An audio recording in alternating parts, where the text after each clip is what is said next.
Hey everybody, I am Tin Tim, that is T-I-N as in night clubbing, T-I-M as in murder on the dance floor. I am America's first drag queen public intellectual, aka the Cornell motherfucking West of drag, coming to you each week with my thoughts on the most recent episode of RuPaul's Drag Race Season 5. I also want to apologize for getting up most of the videos pretty late this season. Unfortunately, my class schedule doesn't allow me to take Tuesdays off like I did for most of the All-Star season. So it's sort of been week by week what day I'm able to record. So thank you to you all for sticking with me, even if it means that my videos aren't getting up until sort of midweek.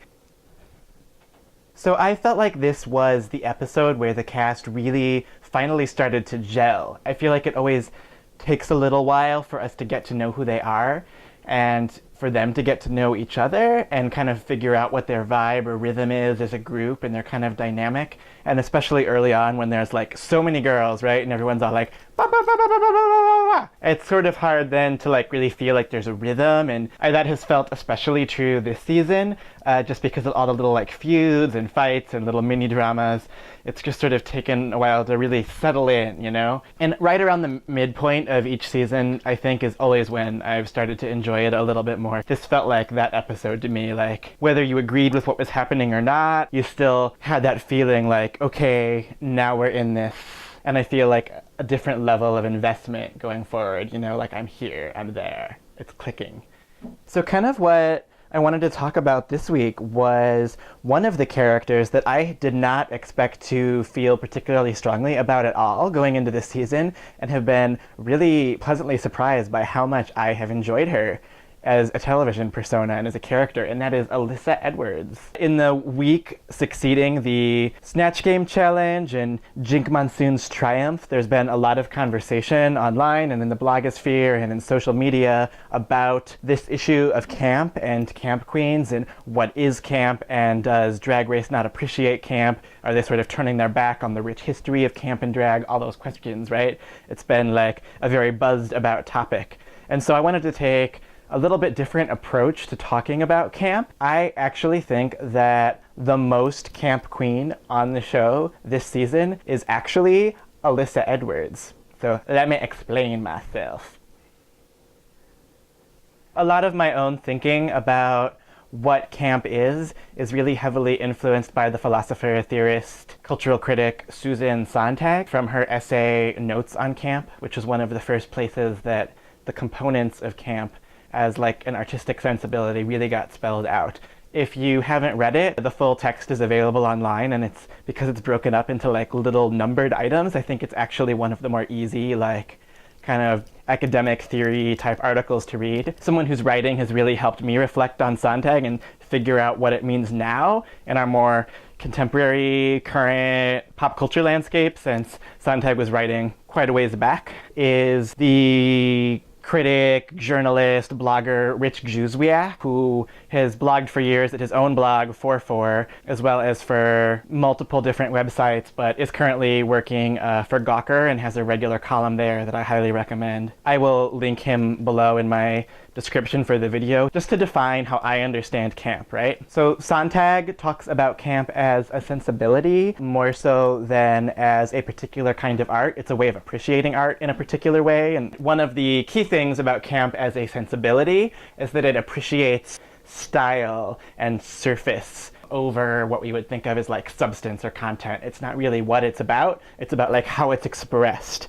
And the way that it's expressed that camp loves is that it's expressed, you know, very grandly, very theatrically. A lot of what gets appreciated as camp is things that the sort of mainstream, like gatekeepers of what we consider to be good art would probably judge most camp things as bad, right? So it's an appreciation of a certain kind of bad art that is grand, that is theatrical, but it's not just any bad art, it is art that is very ambitious. So that's again where like the grandness and theatricality comes in. So like for instance, loving Lisa Frank, because her stuff is very stylish and surfacey, but also bad, isn't really camp because, and this ain't no read of J. Jolie, just so we're clear, with full love for Lisa Frank, you know, her work doesn't really have that ambition. And then the last thing I would say is that camp is earnest.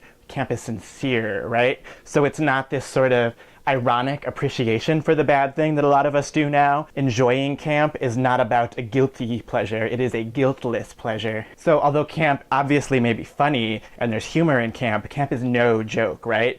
In Beaches, when Bette Midler's character says, Cece Bloom is a person who feels things. She is being completely ridiculous, yes, but she is also 100% serious. It is sincere, and I think that's very important. So it is not that the appreciation of camp is not without some irony and some appreciation for some acknowledgement of that ridiculousness, but it's not sort of that dismissive irony. You know, there's a lot of love and sincere appreciation there. So then the other key thing that Sontag talks about is the difference between what she calls deliberate camp and pure camp.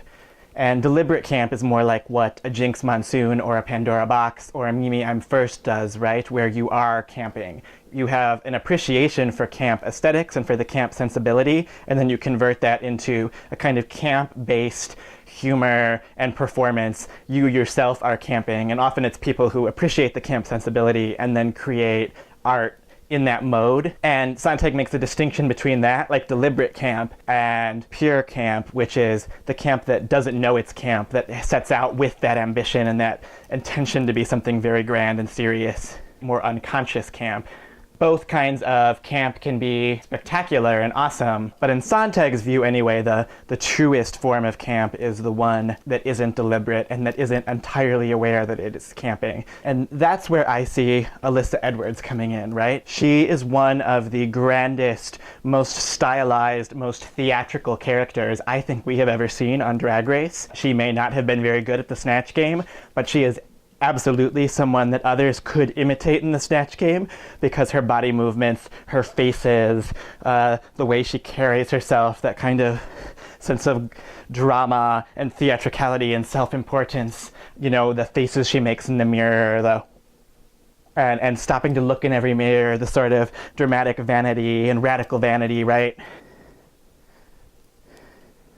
Like that scene in this week's episode where they had to put their makeup on in the dark, and we see Alaska in the confessional making that joke about, even in the dark, Alyssa is totally, you know, making her faces, right? That is a memorable character and a memorable persona that is very grand, very theatrical, very camp. You know, the other thing that Sontag says about character, camp is the celebration of instant character, a person being one very intense thing, right? And Alyssa definitely has that intensity and that singularity. So, you know, I have found her entertaining beyond anything I ever expected. I thought she was going to be more of like an unpleasant villain, and in contrast to that, I have enjoyed watching her on the screen. Her style of drag isn't necessarily my favorite, but she executes it very well, and, you know, it's more about all of this, right? And that is all I've got for you today, so I look forward to speaking with you all next week. Mwah.